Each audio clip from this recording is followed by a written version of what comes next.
Hello everyone, welcome to my YouTube channel. I am Abhishek Gaurav from IIT BHU. तो दोस्तों, पिछले video में हमने दिल्ली सल्तनत के बारे में ब्रीफली देखा कि कौन कौन से डायनेस्टीज आए थे दिल्ली सल्तनत में, किस किस डायनेस्टीज ने रूल करा। फिर उन पार्टिकुलर डायनेस्टीज में जो भी रूलर्स थे उन सभी के बारे में हमने डिस्कस किया। जो भी इंपॉर्टेंट रूलर्स थे उनके बारे में हमने देख लिया। अब उस वीडियो में जो जो हमारा पर्टिकुलर टॉपिक था उन सब पर्टिकुलर टॉपिक्स पे अब सेपरेट वीडियो लेके आ रहे हैं। तो ये हमारा फर्स्ट जो होगा मुस्लिम इन्वेजन ऑन इंडिया, ये इस टॉपिक को हम डिस्कस करने वाले हैं। और मैं कोशिश करूंगा कि आपका मतलब जो भी एग्जाम रिलेटेड जो भी पॉइंट्स है वो क्लियर कर दूं। मतलब एग्जाम में जो इंपॉर्टेंट पॉइंट्स है, जो एग्जाम से रिलेटेड क्वेश्चन पूछे जा सकते हैं एग्जाम में, मतलब उन सभी पॉइंट्स को मैं इसमें क्लियर कर दूं। तो अगर आप चैनल पे नए हैं तो चैनल को सब्सक्राइब कर ले, और अगर वीडियो अच्छा लगे तो वीडियो को लाइक जरूर कीजिएगा। साथ ही साथ कमेंट करके बताएं आपको वीडियो लगा कैसा, और दोस्तों में भी शेयर करें। तो स्टार्ट करते हैं इसे। अब हम देखने वाले हैं मुस्लिम इन्वेजन ऑन इंडिया, यानी भारत पे जो मुस्लिम का आक्रमण हुआ था वो कब कब और किन किन लोगों ने किया था, तो उन सब के बारे में हम देखने वाले हैं। स्टार्ट करते हैं इसे। तो जैसा कि मैंने आपको पहले भी पिछले वीडियो में भी बताया कि मुस्लिम इन्वेजन जो इंडिया में हुआ था वो दो तरह का था। फर्स्ट अरब मुस्लिम इन्वेजन और सेकंड टर्किश मुस्लिम इन्वेजन। तो जो सबसे पहला मुस्लिम इन्वेजन हुआ था वो अरब मुस्लिम इन्वेजन था, यानी अरबी लोगों ने, मतलब अरबी जो थे उन्होंने यहाँ पे इंडिया पे अटैक किया था। अब 712 एडी में सबसे पहली बार मुस्लिम इन्वेजन, मतलब सक्सेसफुल मुस्लिम इन्वेजन हुआ। किया किसने था? मोहम्मद बिन कासिम ने। तो मोहम्मद बिन कासिम के द्वारा सक्सेसफुल मुस्लिम इन्वेजन फर्स्ट पहली बार कब हुआ? 712 में। क्वेश्चन ये आ सकता है तो आप इसका आंसर कर सकते हो। अब मुस्लिम, ये सॉरी, मोहम्मद बिन कासिम के बारे में हम अगले स्लाइड में डिस्कस करते हैं, बट हम देख लेते हैं एक बार। फिर उसके बाद पहला तो ये हुआ अरब मुस्लिम इन्वेजन। उसके बाद फिर दो व्यापक लेवल पे यानी बड़े लेवल पे अगर हम बात करें तो दो मुस्लिम इन्वेजन और हुआ। एक टर्किश मुस्लिम इन्वेजन। टर्किश मुस्लिम इन्वेजन में पहला मुस्लिम इन्वेजन हुआ महमूद गजनवी के द्वारा। इसने 1000 से लेके 1027 तक में 17 बार आक्रमण किया। और इसके बाद फिर जो मेजर मुस्लिम इन्वेजन हुआ वो हुआ सियाबुद्दीन मोहम्मद गौरी के द्वारा। इसने पहली बार भारत पे आक्रमण किया था 1175 में। तो इन दोनों, अब ये दोनों जो थे वो टर्किश थे और ये जो था वो अरब, मतलब ये अरब मुस्लिम इन्वेजन हुआ था। तो ये क्वेश्चन आपसे पूछा जा सकता है, तो इसको ध्यान रखें। अरब मुस्लिम इन्वेजन किसके द्वारा हुआ था? मोहम्मद बिन कासिम के द्वारा। और टर्किश जो हुआ वो हुआ महमूद गजनवी के द्वारा और सियाबुद्दीन मोहम्मद गौरी के द्वारा। फिर हमने डायनेस्टीज को भी देख लिया था। अब एक एक करके सभी पार्टिकुलर टॉपिक्स को डिस्कस करते हैं। अब जो फर्स्ट मुस्लिम इन्वेजन हुआ था, सक्सेसफुल मुस्लिम इन्वेजन हुआ था, वो 712 में मोहम्मद बिन कासिम के द्वारा हुआ था। अब इसमें होता क्या है कि जैसे अगर मैं आपको यहाँ पे एक बार इसको थोड़ा मिटा लेता हूं। तो अब अगर इंडिया की बात करें तो इंडिया कुछ इस तरह से है, और इंडिया के साउथ वाले पोर्शन में यहाँ पे आपको श्रीलंका दिखेगा। अब होता क्या है कि इस श्रीलंका से एक जहाज जा रहा होता है, मतलब इसमें माल वगैरह लदे होते हैं, तो ये जहाज जा रहा होता है कहाँ पे? जो मतलब यहाँ पे इराक का जो गवर्नर होता है अल हजाज, उसका जहाज था एक। अल हजाज होते हैं इराक के गवर्नर, तो उनका जहाज यहाँ से जा रहा होता है, माल लदा हुआ होता है इसमें। अब होता क्या है कि सिंध के पास, सिंध आपको यहाँ पे दिखेगा, जैसे यहाँ पे गुजरात हो गया, जैसे इंडिया का अगर मैप देखे तो गुजरात हो गया। तो अभी के पाकिस्तान का इधर वाला जो रीजन है अरबियन सी में जो मिलता है यहाँ पे, तो यहाँ पे आपको सिंध दिख जाएगा। अब यहाँ पे होता क्या है कि ये जब इधर से गुजर रहा होता है तो देवल नाम का एक जगह होता है। उस देवल नाम के जगह में इनके शिप को प्लंडर कर लिया जाता है, लूट लिया जाता है। तो देवल आप याद रख सकते हैं। देवल नाम की जगह पे अल हजाज का जो शिप यानी जहाज जो यहाँ से गुजर रहा होता है उसको लूट लिया जाता है। अब अल हजाज को जब ये बात पता चलती है तो यहाँ पे सिंध पे उस टाइम रूलर थे दाहिर, मतलब राजा दाहिर का रूल था यहाँ पे सिंध पे। तो अल हजाज राजा दाहिर से, यानी किंग दाहिर जो होते हैं उनसे कहते हैं, ये हिंदू रूलर थे, तो इनसे कहते हैं कि आप जो भी, मतलब यहाँ पे हमारे शिप को लूटा गया है तो उसका हर्जाना आप चुकाओ, हमें पे करो उसका जो भी हर्जाना है। मगर ये जो राजा दाहिर होते हैं वो पे करने से मना कर देते हैं। ये कहते हैं कि हमारे कंट्रोल में नहीं है, ये जो शिप आपका लूटा गया वो हमने थोड़ी लूटा है, यहाँ पे जो लुटेरे होंगे वो लूटे होंगे और वो हमारे कंट्रोल में नहीं है, इसलिए हम आपका जो भी हर्जाना है वो हम क्यों पे करें। अब यहाँ पे अल हजाज मोहम्मद बिन कासिम को भेजता है कि तुम जाओ। तो मोहम्मद बिन कासिम के लीडरशिप में पहली बार मुस्लिम आक्रमण हुआ इंडिया में सिंध पे, और इस टाइम पे राजा दाहिर थे। तो मोहम्मद बिन कासिम राजा दाहिर को हरा के यहाँ पे अपना एम्पायर स्टैब्लिश कर लेते हैं पहली बार। अब इसको देखते हैं। मोहम्मद बिन कासिम फर्स्ट मुस्लिम इन्वेजन हुआ भारत में कब? 712 एडी में, हमने देखा पिछले स्लाइड में। किसके द्वारा? एक अरबियन इन्वेडर था, यानी अरबियन आक्रमणकारी था ये, मोहम्मद बिन कासिम। इसके द्वारा पहला मुस्लिम आक्रमण हुआ भारत पे, और ये सक्सेसफुल आक्रमण था। तो इसके पहले भी 712 में ही उबैदुल्ला को भी भेजा गया था आक्रमण करने के लिए। उबैदुल्ला नाम के एक व्यक्ति थे, तो उनको भी भेजा गया, बट वो सक्सेसफुल नहीं हुए थे, वो हार गए थे। लेकिन पहला सक्सेसफुल आक्रमण यहाँ पे मोहम्मद बिन कासिम के द्वारा हुआ, और वो भी 712 में ही। तो अगर आपसे क्वेश्चन पूछे कि पहली बार मुस्लिम आक्रमण कब हुआ था, तो 712 एडी में पहली बार मुस्लिम आक्रमण हुआ इंडिया पे। अब मोहम्मद बिन कासिम जो होता है सिंध को जीत जाता है। सिंध के राजा उस टाइम कौन थे? सिंध के राजा दाहिर थे, हमने देख लिया इन सब के बारे में। और इस बात की जो सिंध पे जो आक्रमण हुआ, इसकी हमें मतलब पता कहां से लगता है? तो ये जो इंसिडेंट हुआ इसका पता हमें चचनामा से लगता है। चचनामा एक पर्सियन टेक्स्ट है, पर्सियन भाषा में लिखा गया एक, मतलब चचनामा ये कह सकते हो कि एक टेक्स्ट है जहां पे हमें इसकी जानकारी मिलती है कि मोहम्मद बिन कासिम ने सिंध पे अटैक किया था, सिंध को जीता और राजा दाहिर को हरा दिया था। इसके बाद मोहम्मद बिन कासिम ने 713 में मुल्तान पे अटैक किया और मुल्तान को जीत जाता है। फिर मुल्तान को इसने गोल्डन सिटी का नाम दिया। तो मुल्तान पे जीतता है और मुल्तान को गोल्डन सिटी का नाम देता है।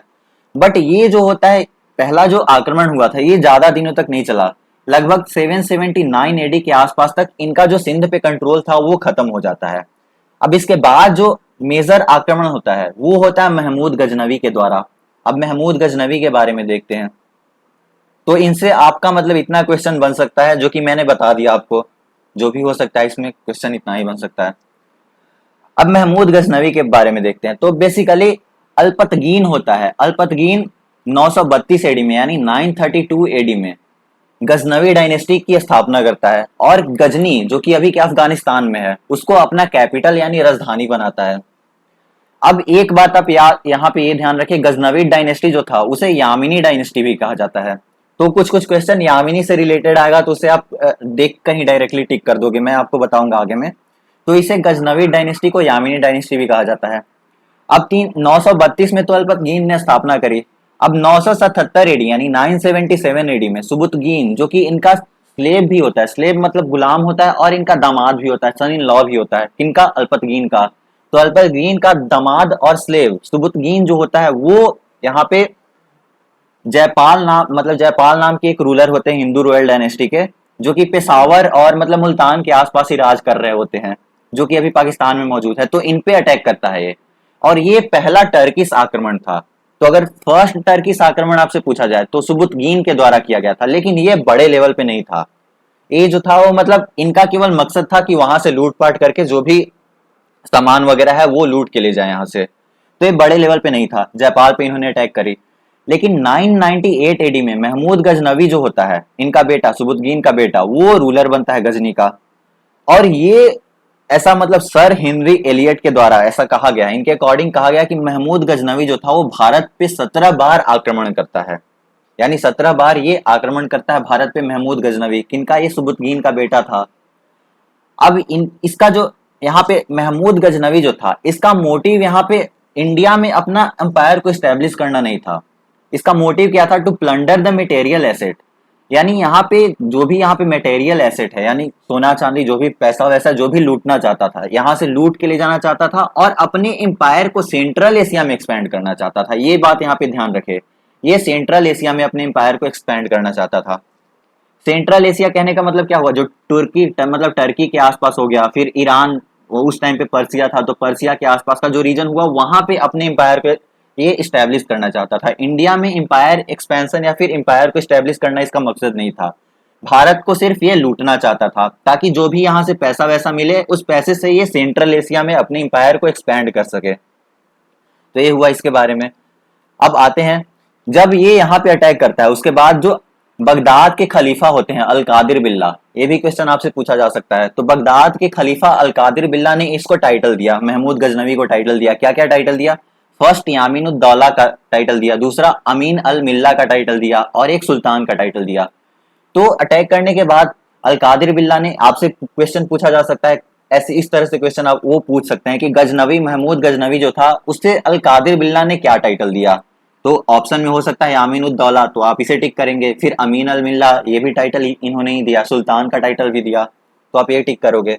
बाकी अदर टाइटल जो मतलब अदर कुछ टाइटल हैं इनके लिए, मतलब महमूद गजनवी के लिए, तो एक तो गाजी हो गया। गाजी बेसिकली एक ट्राइब था, फाइटर ट्राइब था, मतलब ये सोल्जर्स वगैरह होते थे, तो गाजी का टाइटल भी इसने धारण किया। और बूट सिकन भी इसे ही कहा जाता है, महमूद गजनवी को ही। बूट सिकन का मतलब होता है आइडल ब्रेकर, यानी मूर्ति भंजक। मूर्ति भंजक मतलब मूर्ति को तोड़ने वाला। तो ये महमूद गजनवी जो था उसे मूर्ति भंजक भी कहा जाता है, यानी बूट बूथ सिकंड भी कहा जाता है, क्योंकि ये यहाँ पे आता था तो मंदिर में भी लूटपाट करी। वो हम देखेंगे, इसका जो मेजर अटैक था वो सोमनाथ पे इसने अटैक किया था, वहां पे मूर्ति वगैरह को तोड़ के चला गया था। तो इस तरह से आप याद रख सकते हैं, महमूद गजनवी को बूट सिकंद भी कहा जाता है, गाजी का टाइटल दिया गया। फिर सुल्तान अमीन अल मिल्ला और यमीन उद दौला का टाइटल दिया गया। तो ये कुछ टाइटल हो गए। अब महमूद गजनवी के बारे में एक बार देखते हैं, इसका जो मेजर अटैक क्या क्या था। तो फर्स्ट मतलब सबसे मेजर अटैक जो था इसका, वो सोमनाथ टेम्पल पे इसने अटैक किया था। कब? 1025 एडी में, यानी 1025 एडी में इसने सोमनाथ पे अटैक किया। उस टाइम पे रूल कौन कर रहे थे? उस टाइम पे रूल कर रहे थे भीमदेव वन। भीमदेव वन का अगर टाइम पीरियड देखे तो 1022 से लेकर 63 तक इन्होंने रूल किया, तो लगभग गुजरात के आसपास, जो मतलब गुजरात में ही था। तो अब गुजरात पे सोमनाथ टेम्पल पे इसने अटैक करी 1025 एडी में, और ये इसका 16वां अटैक था। तो आपसे क्वेश्चन पूछा जा सकता है कि सोमनाथ टेम्पल पे जब महमूद गजनवी ने अटैक किया तो वो उनका कौन सा अटैक था? तो वहां पे क्वेश्चन में मतलब ऑप्शन में दिया जा सकता है 16वां अटैक, 17वां अटैक, जो भी हो, 15वां अटैक। तो आप यहाँ पे 16वां अटैक मारेंगे। फिर इन्होंने सोमनाथ टेम्पल पे मतलब लूटपाट मचाई, तो 1025 में। अब यहाँ पे क्या किया इन्होंने, सोमनाथ टेम्पल से बहुत सारा मतलब लगभग 700 मन के आसपास मतलब सोना यहाँ से लेके गए, और यहाँ पे सोमनाथ टेम्पल को भी तहस नहस कर दिया, ध्वस्त कर दिया, मूर्ति को तोड़ दिया इन्होंने, महमूद गजनवी ने। तो ये था मतलब इनका। अब महमूद गजनवी जो था वो पहली बार चंदेल पे आक्रमण करता है 1019 से लेकर 1020 एडी में। यानी चंदेल पे इसने कब आक्रमण करी? चंदेल डायनेस्टी जो था, तो वहां पे 1019 से लेकर 1020 तक में किया। अब उस टाइम पे जो चंदेल के रूलर थे, ये आपको ध्यान रखना है, क्वेश्चन में ये पूछ सकता है, वो थे विद्याधर। और विद्याधर चंदेल डायनेस्टी के मोस्ट पावरफुल रूलर थे, मतलब सबसे ज्यादा पावरफुल रूलर विद्याधर ही थे। तो इन्होंने मतलब ये ओनली हिंदू रूलर, यानी ये एकमात्र हिंदू रूलर थे जिन्होंने सक्सेसफुली रेजिस्ट किया इस मुस्लिम इन्वेजन को। तो विद्याधर से क्वेश्चन पूछा जा सकता है, तो इसको आप ध्यान रखें, विद्याधर चंदेल डायनेस्टी के थे। फिर ये सबसे मोस्ट पावरफुल रूलर थे अपने डायनेस्टी में, और ये एकमात्र ऐसे हिंदू रूलर थे जिन्होंने मुस्लिम इन्वेजन को सक्सेसफुली रेजिस्ट किया। तो ये क्वेश्चन आपसे पूछा जा सकता है, तो आपको आंसर देना होगा विद्याधर।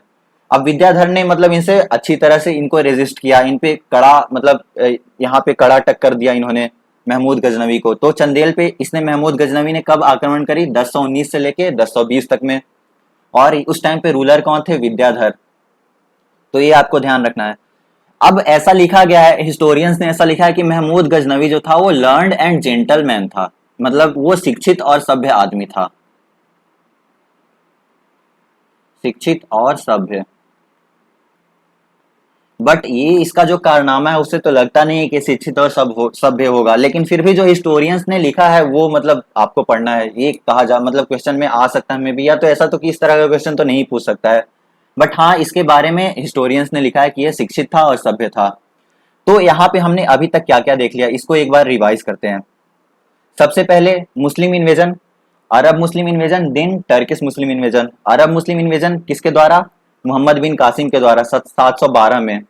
टर्किश इन्वेजन दो लोगों के द्वारा, एक तो महमूद गजनवी के द्वारा जो कि जिसने 10 बार मतलब 1000 से लेके 1027 तक में 17 बार आक्रमण करी। ये किसने बताया? सर हेनरी एलियट ने बताया कि ये 17 बार आक्रमण किया था। उसके बाद मोहम्मद गौरी, तो मोहम्मद गौरी के बारे में आगे देखेंगे। तो मोहम्मद बिन कासिम के बारे में, इसने 712 एडी में फर्स्ट सक्सेसफुल मुस्लिम इन्वेजन हुआ, किसके द्वारा? मोहम्मद बिन कासिम के लीडरशिप में हुआ।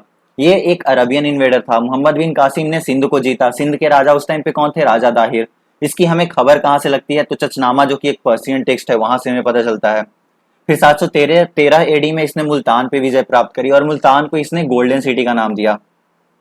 देन महमूद गजनवी, महमूद गजनवी के बारे में देखें तो 932 एडी में अल्पतगीन ने गजनवी डायनेस्टी की स्थापना करी। गजनवी डायनेस्टी को यामिनी डायनेस्टी भी कहा जाता है। फिर 977 में सुबुतगीन, जो कि इनका मतलब अल्पतगीन का सन इन लॉ और स्लेव भी था, उसने जयपाल पे अटैक किया, जो कि हिंदू रॉयल डायनेस्टी के रूलर थे उस टाइम पे।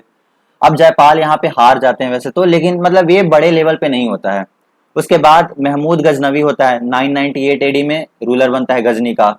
और सर हेनरी एलियट के मुताबिक इसने 17 बार आक्रमण करी। इसका मोटिव केवल यहाँ से जो भी मटेरियल एसेट है उसे लूटना था, ना कि इंडिया में इसका इंपायर एक्सपेंशन था। ये सेंट्रल एशिया में अपना एम्पायर को एक्सपेंड करना चाहता था, इसलिए यहाँ से सामान मतलब चीजों को लूट के, धन संपदा लूट के जाना चाहता था। बगदाद के खलीफा अल कादिर बिल्ला ने टाइटल दिया यमीन उद दौला का, अमीन अल मिल्ला और सुल्तान का। फिर गाजी भी इसी ने मतलब इसका ही टाइटल था गाजी। बूथ सिकन का मतलब होता है मूर्ति भंजक, आइडल ब्रेकर, तो इसे बूथ सिकन भी कहा जाता है। नाउ महमूद गजनवी जो होता है वो अपने 16वें आक्रमण में सोमनाथ टेम्पल को 1025 एडी में सोमनाथ पे आक्रमण करता है और वहां से बहुत सारी चीजों को लूट के ले जाता है, धन संपदा लूट के ले जाता है। उस टाइम पे रूलर कौन थे? भीमदेव वन। अब महमूद गजनवी जो था फर्स्ट टाइम चंदेल पे कब आक्रमण करी इसने? 1019 से लेके 1020 के बीच में। चंदेल के रूलर उस टाइम पे कौन थे? विद्याधर। इन्होंने कड़ा टक्कर दिया, मतलब ये एकमात्र ऐसे हिंदू रूलर थे जिन्होंने इस महमूद गजनवी को बहुत कड़ा टक्कर दिया। ऐसा माना जाता है कि महमूद गजनवी जो था वो शिक्षित और सभ्य था। तो ये हो गया। अब हम इसके दरबार में या फिर इसके कंटेम्पररी जो भी इसके समकालीन हिस्टोरियंस थे उनके बारे में देखते हैं। तो आपको 5 हिस्टोरियंस का नाम याद रखना है। 5 मेजर हिस्टोरियंस थे, तो इनसे रिलेटेड क्वेश्चन बहुत ज्यादा आता है। फर्स्ट उतबी हो गया, आपको एक उतबी ध्यान रखना है। सेकंड अलबेरूनी हो गए, अलबेरूनी को भी ध्यान रखना है। अलबेरूनी जो है वो ये तो मोस्ट इंपॉर्टेंट है, इनको तो ध्यान ही रखना है। फिर बैहाकी हो गए, फिर दौसी हो गए और फरिश्ता हो गए। तो इन पांचों को, बैहाकी, फिरदौसी, फरिश्ता, उतबी एंड अलबेरूनी, ये 5 मतलब पोएट्स थे, इनके काल में थे। तो अब उतबी जो थे, उतबी यहाँ पे इनके कोर्ट हिस्टोरियन थे। कोर्ट हिस्टोरियन यानी इनके जो कोर्ट था वो उनका मेन हिस्टोरियन यहाँ पे उतबी थे। उतबी ने कौन कौन सा किताब लिखा? किताबुल यामिनी एंड तारिक ए यामिनी। तो मैंने आपको यहाँ पे बताया था इसे यामिनी डायनेस्टी भी कहा जाता है, तो यामिनी डायनेस्टी से आप इसे याद रख सकते हो। यामीन उद दौला का टाइटल यहाँ पे भी दिया, तो ये भी याद रख सकते हो। अमीन अल मिल्ला का टाइटल महमूद गजनवी को ही मिला, तो इससे आप याद रख सकते हो। दूसरी बात, इसके महमूद गजनवी के जो कोर्ट हिस्टोरियन थे, चीफ हिस्टोरियन भी कह सकते हैं इनको, उतबी जो थे, उन्होंने बुक लिखा कौन कौन सा? किताबुल यामिनी और तारीखे यामिनी, यामिनी डायनेस्टी से रिलेटेड। तो यहाँ पे महमूद गजनवी आंसर हो जाएगा अगर इनसे रिलेटेड क्वेश्चन पूछा जाए तो। उतबी ने लिखा। अब एल्बेरूनी के बारे में देखते हैं। एल्बेरूनी पहला मुसलमान था जिसने कुरान पढ़ी। मतलब इसके पहले क्वेश्चन ये भी पूछ सकता है कि who was the first Muslim to study कुरानाज। तो यहाँ पे आपको आंसर देना होगा अल्बेरूनी। अल्बेरूनी पहला वैसा मतलब मुस्लिम था जिसने कुरान पढ़ी। लेकिन ये एक बात ध्यान रखना है कि अल्बेरूनी कुरान तो पढ़ रहा था, मतलब बाकी धर्म में भी इसकी रुचि थी, लेकिन ये सेकुलर नहीं था। सेकुलर कहने का मतलब समाजवाद, सॉरी, सेकुलर कहने का मतलब धर्म निरपेक्ष,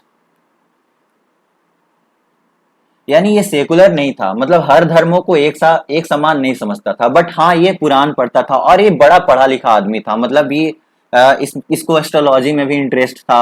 ये मतलब सब कुछ पढ़ता था, ये पढ़ा लिखा इंसान था अल्बेरूनी। फिर एल्बेरूनी जो था वो महमूद गजनवी के साथ भारत आया।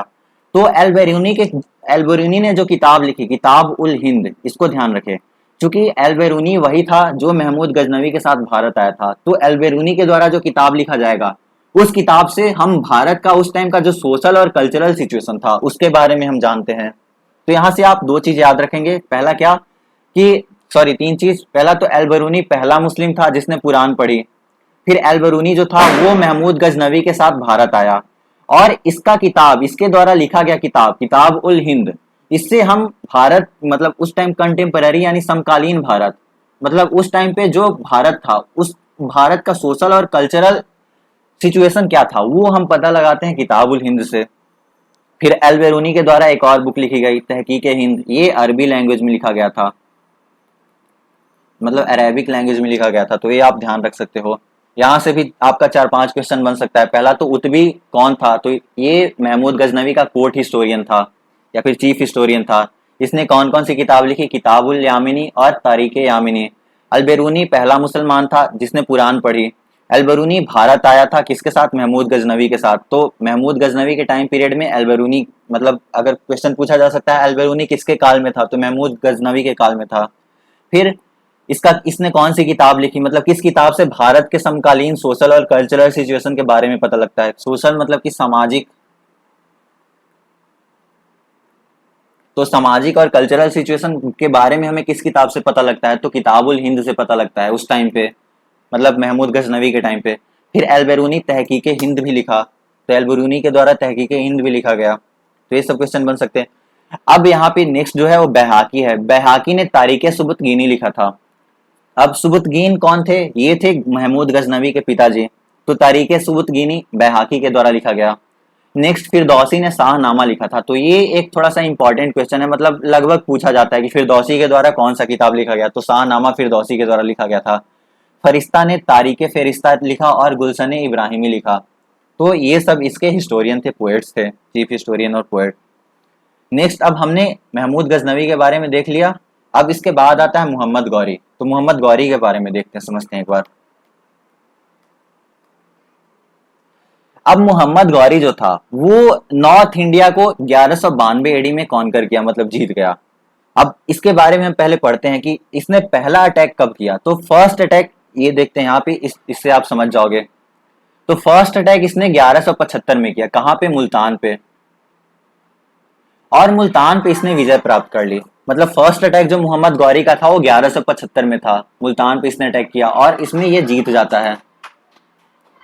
दूसरा सेकेंड अटैक जो होता है वो माउंट आबू पे अटैक करता है। माउंट आबू पे इस टाइम पे जो रूलर होते हैं वो भीम टू होते हैं, भीमदेव टू या फिर मूलराज टू। जैसा भीमदेव वन के बारे में हमने यहाँ पे देखा, जब सोमनाथ पे अटैक हो रहा था उस टाइम पे रूलर थे भीमदेव वन। बट अब यहाँ पे माउंट आबू पे जो अटैक हुआ इस टाइम पे रूलर थे यहाँ पे भीम वन या फिर मूलराज वन। ये 1178 मतलब 1178 एडी में इसने अटैक किया, लेकिन इसमें ये हार जाता है, सॉरी डिफीटेड होगा, इसमें ये हार जाता है। तो हम यहाँ से देखते हैं, एक बार समझ लेते हैं इसको, उसके बाद फिर आगे देखते हैं। तो ये सेंट्रल मतलब इसका पूरा नाम अगर देखें तो सिहाबुद्दीन मोहम्मद गौरी था। इसने भारत पे नॉर्थ इंडिया पे कब आक्रमण किया, और मतलब आक्रमण तो कर ही रहा था बट कब इसने जीत हासिल करी, तो 1192 में। 1192 में इसने जीत हासिल करी यहाँ पे। Mohammad Ghori first invaded India in 1175। तो पहली बार इसने 1175 में आक्रमण किया था, कहाँ पे, मुल्तान पे। और ये वो जीत जाता है, 1175 वाला जो बैटल होता है ये जीत जाता है। फिर 1178 में इसने गुजरात पे आक्रमण किया, बट इस बार मूलराज टू या फिर भीम टू होते हैं, ये अपनी माँ, जो इनकी माँ होती है नायिका देवी, नायिका देवी के मतलब लीडरशिप में ये जीत जाते हैं और मोहम्मद गौरी को माउंट आबू पे हरा दिया जाता है। तो ये माउंट आबू पे मोहम्मद गौरी हार जाता है। तो 1175 में मुल्तान ये जीत गया, 1178 में माउंट आबू पे ये हार गया। नेक्स्ट जो होता है वो 1191 में होता है, फर्स्ट बैटल ऑफ तरायन। ये होता है पृथ्वीराज थ्री या फिर पृथ्वीराज चौहान के साथ।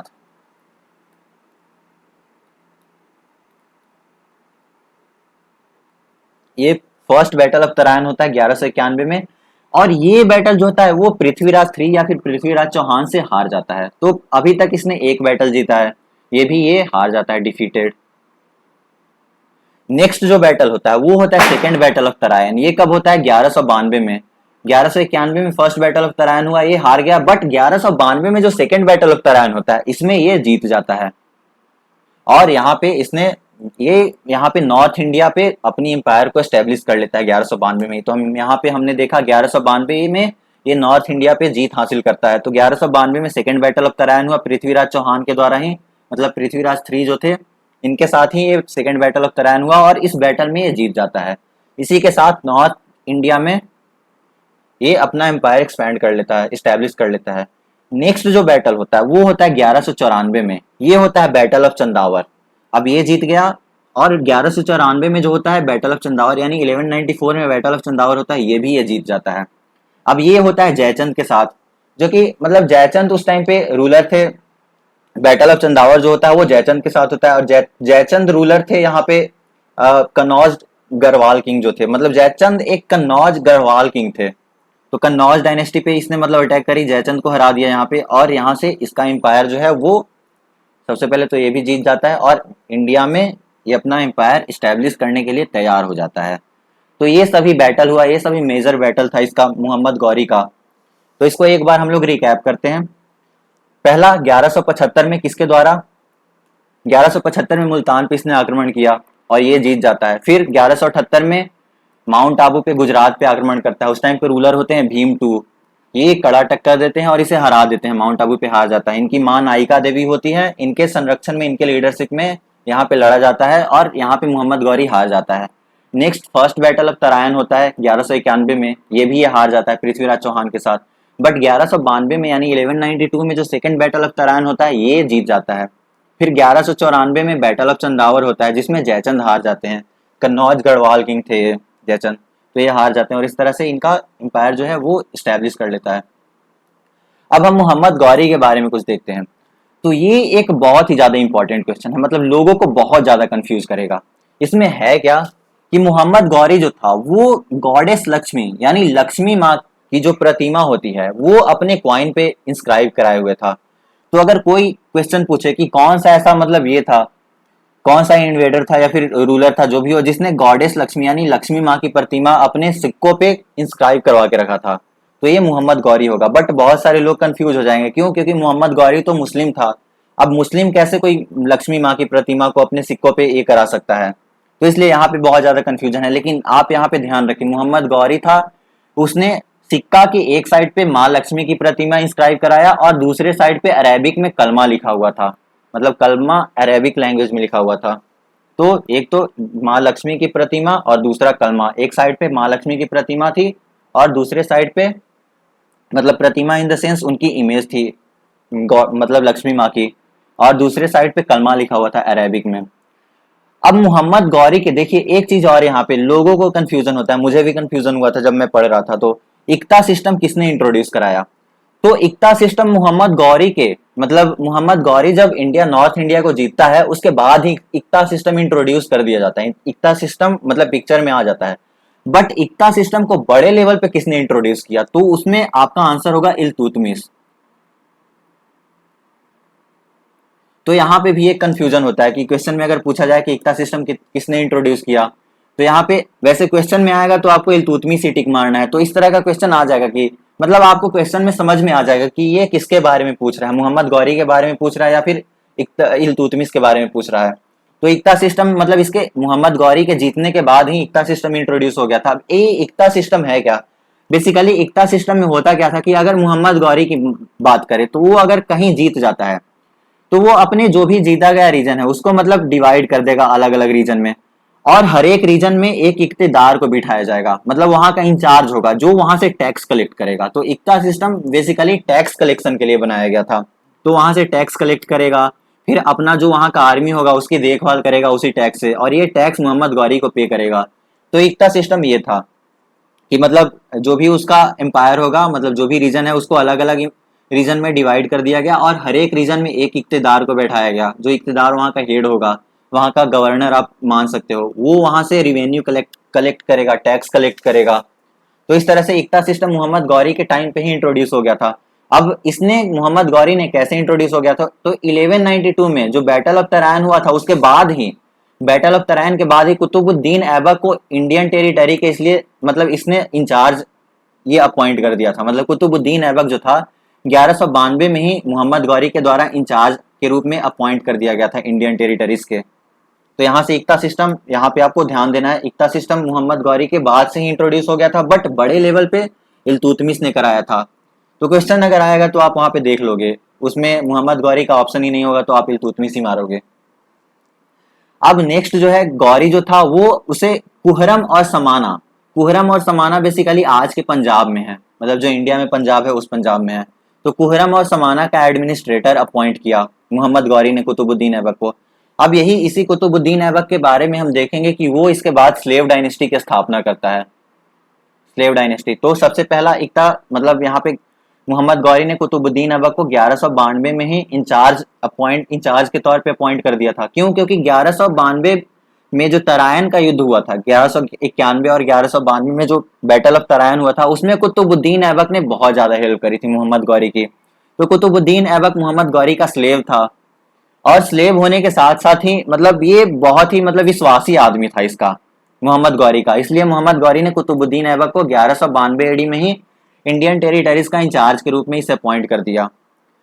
अब यहाँ पे एक मतलब बहुत भयानक आप कह सकते हो या फिर मतलब करेजियस एग्जांपल आप देखोगे बख्तियार खिलजी का। तो बख्तियार खिलजी बेसिकली होता क्या है, अब हम यहाँ पे बख्तियार खिलजी की बात करते, कुतुबुद्दीन ऐबक के बारे में बात कर ली। बख्तियार खिलजी भी मतलब ये मोहम्मद गौरी का ही स्लेव था।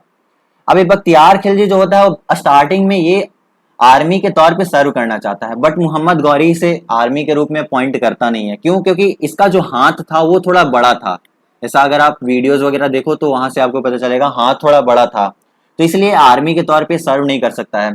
और बख्तियार खिलजी थोड़ा दुबला पतला इंसान था। दुबला पतला इंसान मतलब जिसे देख के लगेगा ही नहीं कि आर्मी में जा भी सकता है, तो बख्तियार खिलजी ऐसा था। लेकिन ये बख्तियार खिलजी जो होता है वो 18 लोगों के साथ बंगाल पे आक्रमण करता है। आक्रमण इन द सेंस मतलब बड़े लेवल पे नहीं, 18 लोगों के साथ ये बंगाल को जीत जाता है। बट मतलब बस 18 लोगों से, 18 लोगों का एक ग्रुप होता है इनका, बख्तियार खिलजी का, और इनके जो सेना होते हैं उनका ग्रुप होता है, और ये 18 लोगों से ही बंगाल पे जीत जाता है। तो इसके बारे में हम देखते हैं सबसे पहले। तो बख्तियार खिलजी एक ऑर्डिनरी स्लेव था, जैसा कि मैंने आपको बताया। ये कुछ वैसा देखने में बड़ा वीर योद्धा टाइप नहीं लगता था। ये एक ऑर्डिनरी स्लेव था मोहम्मद गौरी का, जिसका पूरा नाम अगर देखें तो इख्तियार उद्दीन मोहम्मद बिन बख्तियार खिलजी था। अब इसने बिहार को जीता 1193 से लेकर 1212 मीट तक के बीच में, और नालंदा और विक्रमशिला को, मतलब ये इसका बहुत ही घटिया एक्ट था वैसे तो अगर देखा जाए, लेकिन ये बहादुर बहुत था। तो नालंदा और विक्रमशिला को इसने तबाह कर दिया, जला दिया था, डिस्ट्रॉय कर दिया था। जहाँ पे बहुत सारे साक्ष्य वगैरह लिटरेरी, अगर लिटरेरी सोर्स अभी अगर हम देखते तो वहाँ पे बहुत ज्यादा लिटरेरी सोर्स मिलता। तो ये इसने नालंदा और विक्रमशिला को ध्वस्त कर दिया, डिस्ट्रॉय कर दिया। इसके बाद ये बंगाल पे आक्रमण करता है 1198 से 1203 के बीच में। अब ये जो लक्ष्मण सेना उस टाइम पे रूलर होते हैं, सेना डायनेस्टी वहां पे काम कर रही होती है बंगाल में, तो लक्ष्मण सेना जो होते हैं वो वहां पे रूलर होते हैं। और ये जो बख्तियार खिलजी होता है वो मात्र 18 लोगों के साथ इनके कोर्ट में जाता है और अटैक कर देता है। बाकी ऐसा हल्ला मतलब मचा देता है, ये इस तरह का अफवाह फैला देता है कि इसके साथ बहुत बड़ी सेना है। लेकिन अगर ऐसा अफवाह भी फैलाया जाए फिर भी कोई 18 आदमी तो जाने का ये कर ही नहीं, सोच ही नहीं सकता है। इतना साहस तो आज के टाइम में बहुत कम ही लोगों का होगा। मतलब वैसे पहले बड़े बड़े लोगों थे, मतलब जैसे अगर गुरु गोविंद सिंह की बात करें तो ये भी बहुत बड़े साहसी वीर थे। फिर मराठा कॉन्फेडरेसी में भी आप देखोगे इनमें भी बहुत बड़ा साहस था। फिर रंजीत सिंह के बारे में अगर आप देखोगे तो ये लोग भी साहसी लोग थे। बट अभी के टाइम में तो ऐसा नहीं है, लेकिन फिर भी ठीक है। तो ये 18 लोगों के साथ यहाँ पे जीत जाता है और ये जाके कोर्ट में अटैक करता है। लक्ष्मण सेना भाग जाते हैं यहाँ से, बाकी सभी आर्मी वार्मी जो भी होती है वो भाग जाती है, और इस तरह से यहाँ पे बख्तियार खिलजी बंगाल पे कब्जा कर लेता है और बख्तियार खिलजी लखनौती को अपना कैपिटल बनाता है। तो ये हो गया आपका जो मुस्लिम इन्वेजन हुआ था उसके बारे में मैंने सब कुछ थोड़ा इस तरह से बता दिया कि जो भी क्वेश्चन वगैरह पूछे जाएं तो आप उसको बना सकते हो। नेक्स्ट वीडियो में हम स्लेव डायनेस्टी डिस्कस करेंगे जो कुतुबुद्दीन ऐबक जिसने मतलब कुतुबुद्दीन ऐबक ने जिसकी स्थापना करी, तो उसके बारे में डिस्कस करेंगे। आई होप आपको वीडियो अच्छा लगा होगा, वीडियो से कुछ थोड़ा मतलब आपको सीखने को मिला होगा। तो अगर वीडियो अच्छा लगे तो वीडियो को लाइक कर लें और चैनल को सब्सक्राइब कर लें, दोस्तों में भी शेयर करें। So thanks for watching.